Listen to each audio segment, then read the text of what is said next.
Up with KREM begins now. But I am here to report, when the count is finished, we believe we will be the winners. We were getting ready to win this election.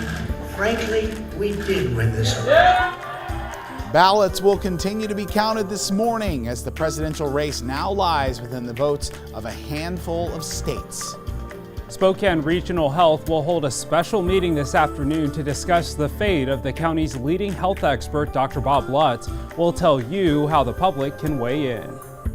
And the election has left claims and tweets spreading online this morning. We're fact-checking for you at home. And it's a very warm start to the day thanks to a little bit of wind and some cloud cover. I'm going to break down how long these warm temperatures last.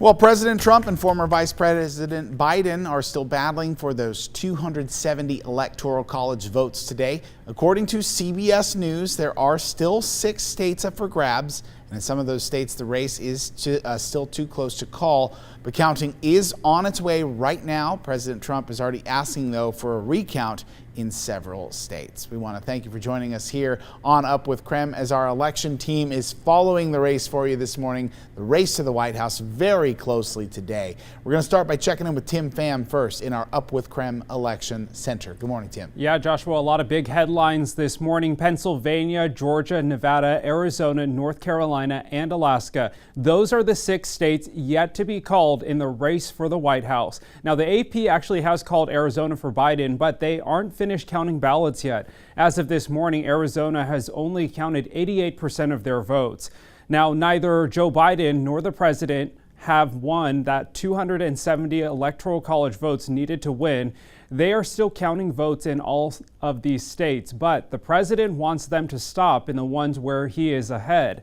Pennsylvania has now counted 89% of their votes. Georgia has counted 98% of theirs. The president holds a slim lead in both states, but the remaining ballots, which were all cast on or before Election Day, come from Democratic-leaning areas. Nevada has counted 75% of their votes. Biden leads there by a small percentage. North Carolina counted 94% of their votes, and Alaska has counted about 50%. President Trump currently leads in both North Carolina and Alaska. More results are expected to come in this morning, in some of those undecided areas.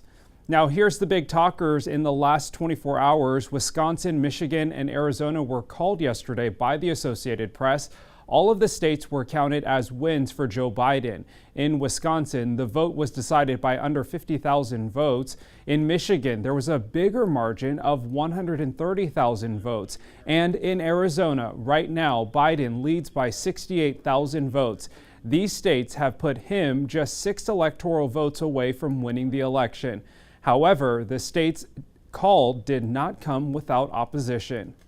Now, President Trump's campaign filed lawsuits in 3 states, Pennsylvania, Michigan, and Georgia. The new filings demand better access for campaign observers at locations where ballots are being processed and counted, and raises absentee ballot concerns.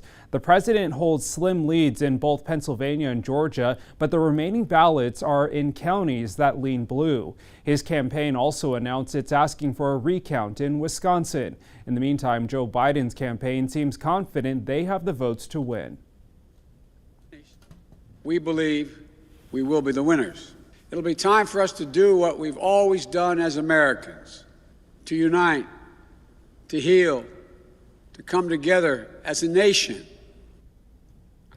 More results are expected to come in later this morning in all the undecided races. Now, it's important to remember results reported on election night are unofficial, and the counting of ballots extends past Election Day. Mail ballots normally take more time to verify and count. This year, because of the large number of mail ballots and a close race, results are expected to take a little bit longer. Well, happening overnight, people across the country held rallies and marches. It's part of the Count Every Vote movement. There were several different groups marching in Seattle. Police arrested at least 3 people for property damage. A much different situation in Portland last night. Police there declared a riot and activated the National Guard. Several buildings have had their windows smashed out. Police arrested about a dozen people, including a man people say threw Molotov cocktails at officers. All right, let's talk about what's trending now with Dana Marie McNichol. Good morning, Dana Marie. Taking a look at what's trending this morning, President Trump has been tweeting up a storm like these just behind me. So he says votes can't be counted after the polls are closed and any cast after 8 p.m. are fraudulent. However, this is not true, so we're going to dive deeper into this and get a closer look. Now, notice a flag from Twitter. This means it may be misleading about an election. The president says votes can't be cast after polling closes, but this is false. States like Washington and Idaho allow people in line to stay and vote when polling places close. Mail-in ballots in some states are even accepted after Election Day. They just need to be postmarked by November 3rd to be counted. Other states are also still counting absentee ballots, so there is no election result that are finalized just yet. Now here's an example of a flag tweet where President Trump accuses Democrats of voter fraud. The quote, surprise ballot dumps could be referring to ballots counted after polling places closed. But again, this is false. So I'm going to be going into more detail specifically in Michigan in our next half hour. All right, it is 7:06 now. Jeremy, it is a nice day ahead. Yeah, did you bring a coat this morning when you came to work? You know, I did because I'm always cold. Am I going to need it later? You're going to need it for the rain later, but it's going to stay mild through a good chunk of the day until at least we're in bed.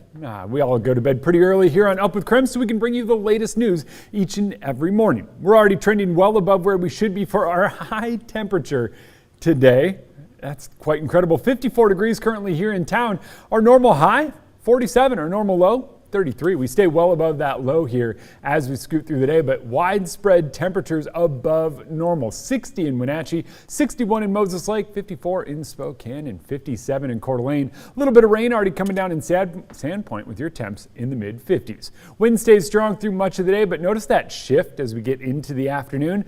That shift happens when our rain arrives. So expect rain to arrive a little later on today and continue on into this evening and eventually come to an end overnight tonight. A few lingering clouds tomorrow. As we scoot through hour by hour, temperatures staying well above normal, almost 10 degrees above normal, and then eventually dipping as the rain starts and the wind starts dying down. But Tim, I don't even know how to put this, a big cool down is on the way. Oh, Jeremy, we'll have to enjoy it today while we have it. All right, coming up this morning on Up with KREM, under 50,000 votes decide the fate of the electoral votes in Wisconsin.